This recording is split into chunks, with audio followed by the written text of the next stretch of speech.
السلام علیکم لسنرز، آج جو میں ناول ریڈ کرنے جا رہی ہوں وہ ہے حاصل عزیز، جو کہ تحریر ہے بدیہہ محمود کی۔ چلیے شروع کرتے ہیں۔ سورج کی روشنی آہستہ آہستہ پورے آسمان کو منور کر رہی تھی۔ وہ اس وقت اپنے بنائے اس چھوٹے سے باغیچے میں کھڑی تھی۔ صبح سویرے یہ سبزہ، پھولوں کی خوشبو، پرندوں کی چہچہاہٹ اس کی روح کو طمانینت بخش رہی تھی۔ پودوں کو پانی دیتے اس کے لبوں پر وہی مسکراہٹ تھی جو آفاق کے جانے کہیں کھو گئی تھی، اور اب اس کی واپسی کے ساتھ وہ پھر سے اس کے چہرے کی زینت بن گئی تھی۔ رات کو واپسی پر انہیں بہت دیر ہو گئی تھی، جس کی وجہ ڈنر کے بعد کی لانگ ڈرائیو تھی۔ ان 2 ماہ میں گزرے ہر لمحے کی کہانی اس نے آفاق کی گوش گزار کر دی تھی۔ آس پاس کا ہر منظر اسے بہت حسین لگ رہا تھا۔ آفاق کی واپسی، سرپرائز، پھر کل رات کا ڈنر اور ڈرائیو، 2 ماہ کی ساری اداسی 2 دن میں ہی دور ہو گئی تھی۔ وہ اٹھ کر فریش ہوتے سیدھا نیچے آئی تھی، جبکہ آفاق ابھی تک سو رہا تھا۔ یوں ہی پودوں کو دیکھتے اسے خیال آیا، لبوں پر مسکان لی اس نے آگے بڑھتے گلاب کے 2 پھول توڑے اور قدم اٹھاتے اپنے کمرے کی جانب چلی گئی تھی۔ بغیر آواز پیدا کیے اس نے کمرے کا دروازہ کھولا اور دبے پاؤں اندر داخل ہوئی۔ ایک نظر بیڈ پر سوئے ہوئے آفاق پر ڈالی اور پھر ایک کونے میں رکھے ٹیبل کی جانب بڑھ گئی تھی، جس پر پینٹنگ کا سامان رکھا تھا۔ ٹیبل پر رکھا ایک کاغذ اٹھاتے اس نے مارکر ہاتھ میں پکڑتے کچھ لمحے سوچا اور پھر مارکر کی نوک کاغذ پر ڈھک چھیڑنے لگی تھی۔ 2 منٹ بعد اس نے کاغذ نظروں کے سامنے کیا تھا۔ تھینک یو سو مچ آفاق۔ ان الفاظ کے ساتھ کاغذ کے ایک کونے میں اس نے دل میں پیدا ہوتے احساس کو الفاظ کی شکل دی تھی۔ آپ ہمیشہ ایسے ہی رہیں گے نا آفاق؟ بدل تو نہیں جائیں گے؟ وہ ایسی ہی تھی، خوشیوں کی آمد پر ان کے چھن جانے کا ڈر دل میں رکھنے والی۔ ان 2 گلابوں کو اس کاغذ کے ساتھ جوڑتے وہ قدم اٹھاتی بیٹھ کے قریب آئی تھی، ایک نظر آفاق کے چہرے پر ڈالی اور وہ کافی گہری نیند میں تھا۔ دونوں چیزیں اس کے سراہنے رکھتے وہ کمرے سے باہر آ گئی تھیں۔ اب اس کا ارادہ ناشتہ بنانے کا تھا۔ تقریباً 1 گھنٹے بعد وہ محمل کے ساتھ ناشتہ تیار کرتے رابعہ بیگم کے پاس گئی اور پھر کچھ دیر بعد اس کا رخ اپنے کمرے کی جانب تھا۔ کمرے میں داخل ہوتے اس کی نظر ڈریسنگ ٹیبل کے سامنے کھڑے آفاق پر پڑی تھی، جو سفید رنگ کی شلوار قمیض پہنے آئینے کے سامنے کھڑا بال درست کر رہا تھا۔ اصبا کی نظر بے اختیار اس جگہ پر گئی جہاں وہ پھول رکھ کر گئی تھی، مگر اب وہ جگہ خالی تھی۔ وہ آس پاس نگاہ دوڑاتے کچھ قدم آگے آئی اور بیڈ شیٹ سیٹ کرنے کے بہانے پھول تلاشنے لگی تھی۔ اسے شک تھا کہ کہیں وہ پھول اور کاغذ تکیے کے نیچے سے برآمد نہ ہو اور آفاق کی ان پر نظر نہ پڑی، جبکہ پاس کھڑا آفاق اس کی ہر حرکت غور سے دیکھ رہا تھا۔ کہیں یہ تو نہیں ڈھونڈ رہی؟ آفاق نے اس کی جانب پلٹتے ہاتھ میں پکڑے پھول اور کاغذ اس کے سامنے لہرائے تھے، جس پر اصبا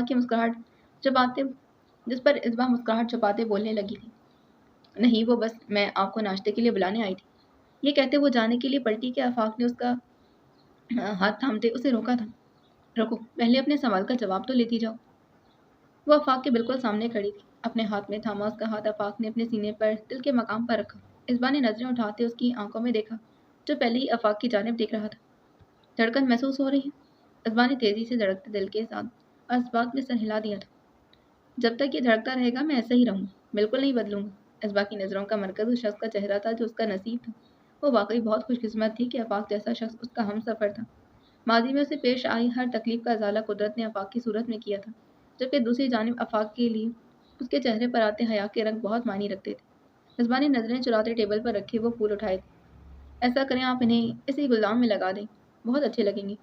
اس نے سائڈ ٹیبل پر رکھے گلدان کی جانب اشارہ کیا، جس پر آفاق نے وہ پھول اٹھاتے اصبا کے کان کی جھلتی لٹوں کے پیچھے کرتے اس پھول کو اس کے بالوں میں لگا دیا تھا اور اس کا رخ آئینے کے سامنے کرتے عین پیچھے کھڑا ہو گیا۔ دونوں کا عکس آئینے میں واضح تھا۔ آگے کھڑی اصبا کے شانوں پر ہاتھ رکھ کے آفاق بولنے لگا تھا، مجھے تو یہ یہاں زیادہ اچھا لگ رہا۔ ہونٹوں پر مسکراہٹ سجائے اس نے اصبا کی جانب دیکھا، جس کے رخسار اس کی بات پر گلابی ہونے لگے۔ ناشتہ ٹھنڈا ہو جائے گا آفاق، آپ نیچے آ جائیں۔ اب آفاق سے نظریں ملانا اس کے لیے بے حد مشکل تھا، اسی لیے تیزی سے بات مکمل کرتے وہ کمرے سے نکل گئی تھی، جبکہ آفاق مسکراتے واپس ٹیبل کی جانب دیکھنے لگا جہاں اصبا کا لکھا وہ کارڈ موجود تھا۔ فائقہ بیگم کو سامنے دیکھتے فیاض لاشاری کو ایک دم شدید غصہ آنے لگا، مگر اپنے اندر اٹھتے اشتعال پر قابو پاتے وہ ان کی جانب بڑھے۔ کیوں آئی ہو تم یہاں؟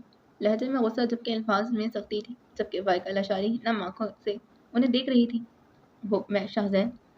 ان کے لہجے میں نمی جبکہ آواز میں لڑکڑاہٹ تھی۔ شاہزین کے بارے میں ساری خبر انہیں صبح ہی فواد سے ملی تھی، جس پر وہ شدید حیرت میں مبتلا ہو گئی تھی۔ شاہزین کی اتنی بڑی بیماری ان کی نظروں سے کیسے چوک گئی تھی؟ مگر پھر ایک دم خیال آیا کہ اس پر توجہ ہی کب دیتی تھی جو اس کی طبیعت میں آدھا بدلاؤ محسوس کر پاتی۔ وہ آج فیاض لاشاری کے سامنے کھڑی جو تو وجہ سے دل میں موجود ممتا کا مردہ ہوتا جذبہ تھا جو وہ شاہزین کے لیے محسوس کرتی تھی۔ نام مت لو شاہزین کا اپنی زبان سے۔ فیاض لاشاری اس وقت شدید طیش میں تھی۔ میں صرف ایک بار اسے دیکھنا چاہتی ہوں بس، فائقہ لاشاری ہمت کرتے بولنے لگی۔ کیا دیکھنا چاہتی ہوں؟ ہاں بتاؤ مجھے، یہی نہ کہ وہ زندہ ہے یا مر گیا۔ فیاض لاشاری کا بس نہیں چل رہا تھا کہ وہ فائقہ لاشاری کو اپنی نظروں کے سامنے سے دور کر دیتے۔ ایسی بات نہیں، میں جانتا ہوں تمہیں ایسی ہی بات ہے، اسی لیے خوش ہو جاؤ، موت کی دہانے پر کھڑا ہے وہ۔ فیاض لاشاری ان کی بات کاٹتے بولے، جبکہ فائقہ لاشاری ان کی آنکھوں میں اپنے لیے نفرت دیکھ رہی تھی۔ کل مجھے یوں ہی خیال آیا کہ چاہے وہ اپنی اولاد نہیں، پھر بھی بچپن سے تو تم نے ہی اسے پالا ہے، اس کی تکلیف کیا تم کبھی محسوس نہ کر سکی؟ اتنا عرصہ تو جانور پالا جائے تو اس سے بھی انسیت ہو جاتی ہے، مگر اسے سے ان کا سانس پھولنے لگا تھا۔ میں بھول گیا تھا کہ میں کس کے بارے میں سوچ رہا ہوں۔ جس عورت کو ایک ماں کی گود اجاڑنے تک کا خوف نہیں آیا، وہ کہاں کسی کی تکلیف پر پریشان ہو سکتی؟ فائقہ لاشاری کے پاس بولنے کو کچھ بھی باقی نہیں رہا تھا، مگر اب بھی وہ اپنے ہر عمل کی وضاحت دینے کو تیار تھی کہ ان سب میں ان کا کوئی قصور نہیں۔ بہتر ہے تم یہاں سے چلی جاؤ، فیاض لاشاری مزید انہیں یہاں برداشت نہیں کر سکتے تھے۔ شہریار کے پاس جاؤ، اپنے بیٹے کے پاس، جو تمہارے کیے گئے اعمال کی سزا بھگت رہا ہے۔ ان کے لہجے میں فائقہ لاشاری کے لیے بالکل بھی نرمی موجود نہیں تھی۔ مگر فیاض آپ، انہوں نے پھر بولنے کی کوشش کی، مگر فیاض لاشاری نے ہاتھ اٹھاتے انہیں بولنے سے روکا۔ تمہیں شاید میری بات سمجھ نہیں آئی، میں تمہارا یہ چہرہ اپنی نظروں کے سامنے نہیں دیکھنا چاہتا، اسی لیے جاؤ یہاں سے اور مجھے اکیلا چھوڑ دو۔ ایک حقیقت ان کی زندگی برباد کر چکی تھی۔ مجھے آپ کی فکر، فائقہ میری فکر کرنا چھوڑ دو، اپنی فکر کرو، اپنی آخرت کی۔ ماضی میں اپنے اعمال پر نظر ثانی کرو اور مجھے میرے بیٹے شاہ زین کے پاس چھوڑ دو۔ فیاض لاشاری کے لہجے میں شاہ زین کے لیے فکر تھی، محبت تھی۔ تم اسے اپنا بیٹا مانو یا نہ مانو، مگر میں اسے اپنی اولاد، اپنا بیٹا مانتا ہوں۔ بے شک ہمارا کوئی خونی رشتہ نہیں، مگر وہ مجھے اپنے ہر رشتے سے زیادہ عزیز ہے۔ فیاض لاشاری کے لہجے میں شاہ زین کے لیے محبت فائقہ بیگم واضح محسوس کر سکتی تھی۔ میں کچھ دنوں تک تمہیں اور شہریار کو ملک سے باہر بھیج رہا ہوں، ڈاکٹر سے میری بات ہو چکی ہے اور ٹکٹ تمہیں مل جائیں گی۔ یہ خبر فائقہ لاشاری کو حیرت میں مبتلا کر گئی تھی۔ حالات بہتر ہوتے تو شاید وہ اس خبر پر خوش ہوتی، مگر اب نہ حالات بہتر تھے، نہ ان کے درمیان موجود رشتہ۔ میری زندگی میں پہلے ہی بہت مسائل پیدا کر چکی ہوں، اس لیے اس بار بغیر کوئی مسئلہ پیدا کیے چلی جانا۔ اب ان کے درمیان بات کرنے کے لیے کچھ باقی نہیں رہا تھا۔ ایک آخری نگاہ فیاض لاشاری پر ڈالتے فائقہ لاشاری واپس انہی قدموں پر چلنے لگی جن پر یہاں آئی تھی۔ وہ دونوں باہر جانے کے لیے بالکل تیار تھے۔ موسم آج بھی کل کی طرح ابر آلود تھا۔ ٹیبل پر پڑی اپنی گھڑی اٹھاتے اس نے آبرو کی جانب دیکھا، جو مہرون فراک پہنے آئینے کے سامنے کھڑی اپنا دوپٹہ درست کر رہی تھی۔ فراک کے دامن اور آستینوں پر سنہرے رنگ کا کام تھا، اسے مزید خوبصورت بنا رہا تھا۔ وہ گھڑی پہنتے اپنے موبائل کی جانب متوجہ ہوں کہ آبرو کے چیخنے کی آواز اس کی سماعت سے ٹکرائی تھی۔ آبرو نے بھی فوراً تاشفین کی جانب دیکھا، مگر کچھ کہنے سے پہلے دوبارہ چیخنے لگی، ایک بار، دو بار، تین بار۔ یہ سب رات کی بارش میں نہانے کا نتیجہ تھا۔ آبرو اگر تمہاری طبیعت ٹھیک نہیں ہے تو ہم پلان کینسل کر دیتے ہیں۔ تاشفین کی متفکر آواز اس کی سماعت سے ٹکرائی تھی۔ وہ صبح سے بار بار یہی کہہ رہا تھا۔ نہیں تاشفین، میں بالکل ٹھیک ہوں، آپ پریشان مت ہو۔ مقدم اٹھاتی اس کی جانب آئی تھی، جو سیاہ پینٹ کے ساتھ ہلکے نیلے رنگ کی شرٹ پر سیاہ جیکٹ پہنے اس کی جانب دیکھ رہا تھا۔ میں نے میڈیسن لے لی تھی اور اب پہلے سے کافی بہتر محسوس کر رہی ہوں۔ آبرو نے اس کے پاس پہنچتے اسے تسلی دی، جس پر تاشفین کچھ مطمئن ہوا تھا۔ کچھ دیر بعد اسلام آباد کی صاف ستھری اور کشادہ سڑکوں پر دوڑتی گاڑیوں میں سے ایک گاڑی میں وہ دونوں بھی موجود تھے۔ سگنل پر ان کی گاڑی رکتے ایک چھوٹا سا بچہ اس جانب آیا تھا۔ گاڑی کے شیشے پر دستک دیتے ڈرائیونگ سیٹ پر بیٹھے تاشفین کو اپنی جانب متوجہ کیا۔ تاشفین کے شیشہ نیچے کرنے پر اس نے ہاتھ میں پکڑی گجروں سے بڑی ڈنڈی اس کے سامنے کی اور بولنے لگا، بیگم کے لیے گجرے لے لو صاحب، خدا جوڑی سلامت رکھے۔ اس کی دعا پر گاڑی میں بیٹھے دونوں نفوس کے لب مسکراہٹ میں ڈھلے تھے۔ تاشفین نے ڈیش بورڈ پر رکھا اپنا والیٹ اٹھایا اور 2 گجرے خرید کر آبرو کی جانب بڑھا دیے تھے۔ تھینک یو، آبرو مسکراتے ہوئے کہا۔ عین اسی وقت سگنل کھل گیا، جس پر تاشفین کی توجہ سڑک کی جانب ہو گئی، جبکہ آبرو گجرے ہاتھوں میں پہنتے مسکرائی تھی۔ وہ گجروں کی اتنی شوقین نہیں تھی، یہ شوق ازبا کے تھے، مگر تاشفین کی جانب سے دی جانے والی ہر چیز اسے عزیز تھی، کیونکہ دینے والا اسے بہت عزیز تھا۔ سورج غروب ہونے میں صرف 1 گھنٹہ باقی تھا۔ پورا دن شہر کے مختلف مقامات گھومتے ان کی اگلی منزل مارگلا کی پہاڑیاں تھیں، جو اسلام آباد کی پہچان، اس کی شان ہے۔ گاڑی آہستہ آہستہ مارگلا کی پہاڑیوں کے بل کھاتی سڑکوں پر چڑھنے لگی تھی۔ سڑک کی ایک جانب سبز پہاڑ ڈھلوانوں کے ساتھ نیچے اترتے دکھائی دے رہے تھے، جبکہ دوسری جانب گہری درختوں کا ایک خاموش جنگل۔ اس پرلطف منظر کو دیکھتے آبرو کا ہوا میں نمی اور ٹھنڈک کا احساس ہوا، جو اسے دل کو سکون بخش رہا تھا۔ کچھ یہی کیفیات ڈرائیونگ سیٹ پر بیٹھے تاشفین کی بھی تھی۔ اس نے ایک نظر کھڑکی سے باہر دیکھتی آبرو پر ڈالی تھی۔ یہ جگہ کتنی پرسکون ہے نا؟ تاشفین کے سوال پر آبرو نے اس کی جانب دیکھا۔ بالکل ایسا لگتا ہے جیسے شہر کا سارا شور اور ہنگامہ ان پہاڑوں نے نگل لیا۔ آبرو جواب دیتے دوبارہ باہر کے مناظر دیکھنے لگی۔ کچھ دیر بعد تاشفین نے گاڑی ایک کھلے مقام پر روکی تو دونوں باہر نکلتے ایک کنارے پر پڑے پتھر پر جا بیٹھے تھے۔ سامنے پہاڑوں پر سورج ڈوبنے لگا تھا۔ ڈوبتے سورج کی سرخی آسمان پر بکھری ہوئی تھی۔ وہ دونوں کچھ دیر خاموش بیٹھے رہے۔ ایسا لگ رہا تھا جیسے پہاڑ ہو اور یہ شام کا منظر سب انہی کے لیے بنا۔ ان دونوں نے دل میں اعتراف کیا کہ آج یہاں آنا ایک بہترین فیصلہ تھا۔ کافی دیر وہ یوں ہی خاموش بیٹھے رہے۔ ایک دوسرے کی موجودگی ہی ان کے لیے کافی تھی۔ وہ یوں ہی بیٹھے تھے کہ آبرو نے اپنا سر تاشفین کے کندھے پر رکھا، جس پر کچھ پل تاشفین حیران ہوا مگر پھر چہرے پر فکر جیسا موئے بولنے لگا۔ تمہاری طبیعت ٹھیک ہے؟ ہم گھر واپس چلیں کیا؟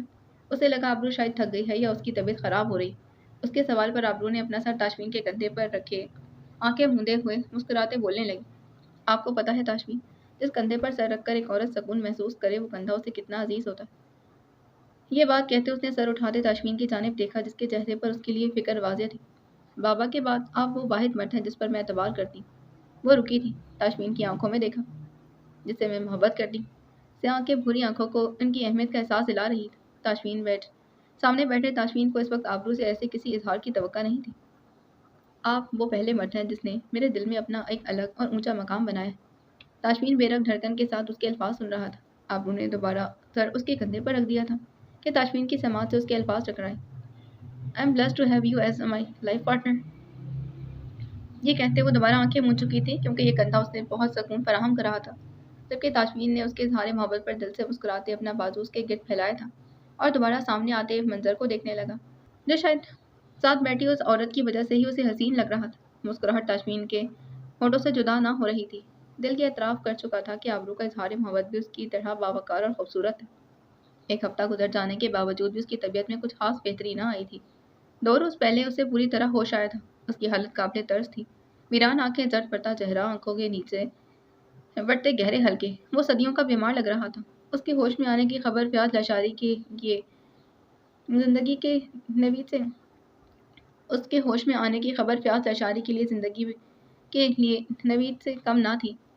اسے ہوش میں آتے ہی فیاض لاشاری اس کے پاس پہنچے مگر کچھ لمحے انہیں انجان نظروں سے دیکھتا رہا۔ اس کی آنکھوں میں شناسائی کی ایک رمق آئی مگر الفاظ کا تبادلہ کیے بغیر اس نے آنکھیں موند لی تھیں اور جب بھی فیاض لاشاری اس کے سامنے جاتے وہ ہر بار یہی عمل دہراتا۔ فیاض لاشاری اس کے اس رد عمل پر حیران اور پریشان تھے، پر وہ یہ بھی جانتے تھے کہ اس کی وجہ وہ حقیقت ہے جس کا عیاں ہونا اس کی زندگی سے سکون چھین چکا تھا۔ مگر اس وقت ان کے لیے سب سے اہم اس کی صحت تھی، جبکہ دوسری جانب وہ شاہزین کی کیفیات کا اندازہ چاہ کر بھی نہیں لگا سکتے تھے۔ اپنی زندگی کی حقیقت جانتے وہ عرش سے فرش پر آ گرا تھا۔ مکر و فریب کی زندگی گزارتے وہ صحیح غلط کی تمیز بھی بھول چکا تھا اور طاقت کسی نشے میں وہ اپنے ہی باپ کی موت کا ذمہ دار بن بیٹھا تھا۔ اپنی بگڑتی ہوئی حالت، کینسر جیسی مہلک بیماری، اسے کچھ یاد نہیں تھا۔ یاد تھا تو صرف یہ کہ قدرت نے اسے زمین پر اوندے منہ لا پٹکا تھا۔ انسانی زندگی کی اصل حقیقت سے وہ اب آشنا ہو رہا تھا کہ انسان کی حیثیت محض درختوں سے گرتے ان پتوں کی مانند ہے جسے قدرت نے جہاں چاہے اپنے ساتھ اڑا لے جانا۔ 2 روز پہلے ہی فائقہ لاشاری شہریار کے ہمراہ بیرون ملک روانہ ہو گئی تھی۔ جانے سے پہلے وہ ایک بار شاہزین اور فیاض سے ملنے کے لیے آنا چاہتی تھی مگر فیاض لاشاری کے مطابق وہ یہ حق پہلے ہی کھو چکی تھی۔ فیاض لاشاری آج ڈاکٹر سے شاہزین کے متعلق تفصیلی بات کرتے اس کے پاس آئے مگر آج شاہزین کے رد عمل میں انہیں کچھ تبدیلی محسوس ہوئی۔ جب ان کے آنے پر وہ آنکھیں موندنے کے بجائے ان کی جانب دیکھنے لگا۔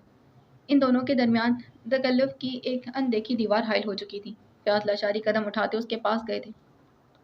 تمہاری طبیعت اب کیسی ہے بیٹا؟ وہ لہجے میں نرمی سموئے بولے۔ زندہ ہوں۔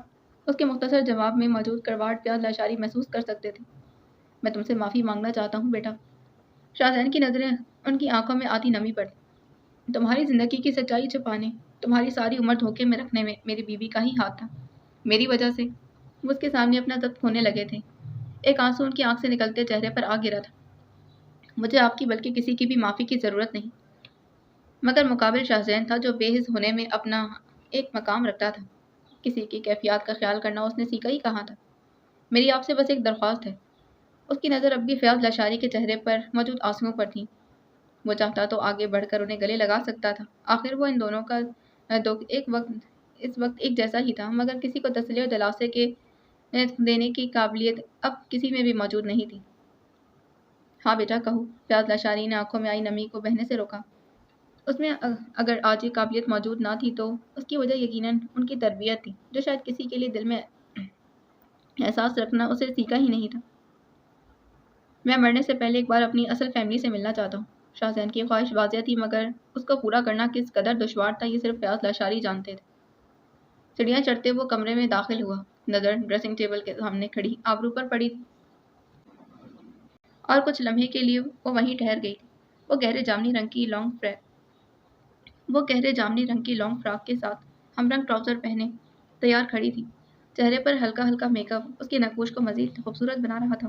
وہ بہت کم اس طرح تیار ہوا کرتی تھی۔ آبرو نے پلٹتے اس کی جانب دیکھا، جو آف وائٹ کلر کے شلوار قمیض پر سیاہ واسکٹ پہنے اسے دیکھ رہا تھا۔ سب تیار ہو گئے؟ آبرو واپس ڈریسنگ ٹیبل کی جانب پلٹتے جھمکے اٹھا رہی تھی۔ ہاں، سب تیار ہے، بس زویار کی تیاری ہے کہ ختم نہیں ہو رہی۔ تاشفین اس کے پاس آتا بولا تھا۔ اس کا خاص دن ہے، آج تیاری تو بنتی ہے۔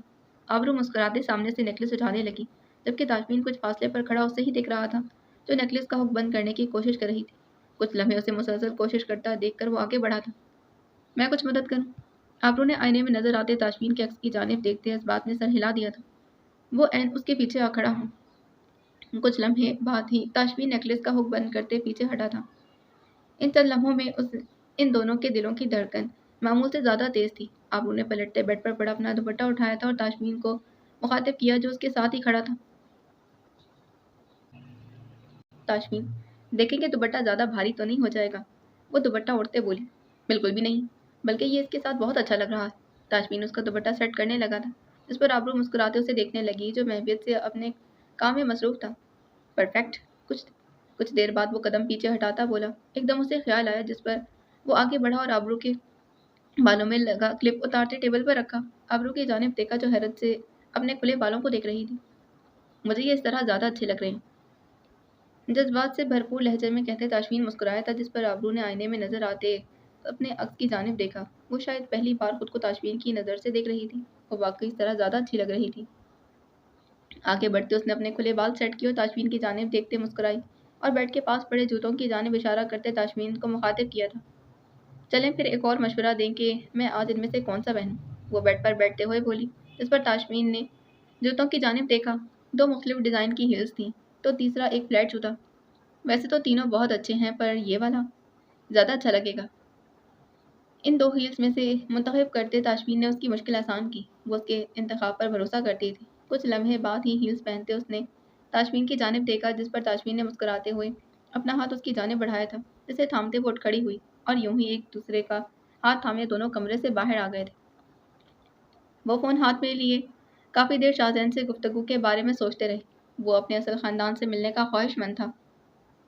یہ اس کا حق اور فیاض لاشاری کا فرض تھا کہ اس کی یہ خواہش ضرور پوری کریں۔ ایک گہری سانس لیتے انہوں نے غفار کا نمبر ڈائل کرتے فون کان سے لگا لیا تھا۔ وہ جانتے تھے کہ اگر یہ حقیقت ان سے اتنا عرصہ پوشیدہ رہی تو یقیناً شاہزین کے گھر والوں کو بھی اس کی کوئی خبر نہ ہوگی، اور ان کا رد عمل بھی شاہزین اور فیاض لاشاری جیسا ہی ہوگا، اور ان کے سامنے اس راز سے پردہ اٹھانے کے لیے انہیں ایک بار پھر غفار کی ضرورت تھی، جو ان سب کا مجرم تھا۔ 2 بیل جانے کے بعد ہی کال دوسری جانب سے اٹھا لی گئی تھی۔ ہیلو؟ اسپیکر پر غفار کی آواز ابھری تھی۔ زندگی میں تمہیں دوبارہ نہ دیکھنے اور تم سے بات نہ کرنے کا پختہ ارادہ کیا تھا، مگر کیا کروں کہ تم نے حالات ہی ایسا پیدا کر دیے، میں مجبور ہو گیا۔ فیاض لاشاری کی بات پر دوسری جانب سے غفار بولنے لگا۔ سب ٹھیک ہے نا فیاض صاحب؟ اسے لگا کہ انہیں کوئی بڑا مسئلہ درپیش ہے۔ جو کچھ تم نے میرے ساتھ کیا ہے، اس کے بعد تمہارا مجھ سے یہ سوال نہیں بنتا غفار۔ اس بار غفار خاموش رہا۔ شاہزین کو اس کے اصل خاندان سے ملوانا ہے، اور بطور گواہ اور مجرم تمہیں میرے ساتھ چلنا ہوگا، تاکہ اپنی بات سے ایک بار پھر تم اپنے ہر جرم کا اعتراف کر سکو۔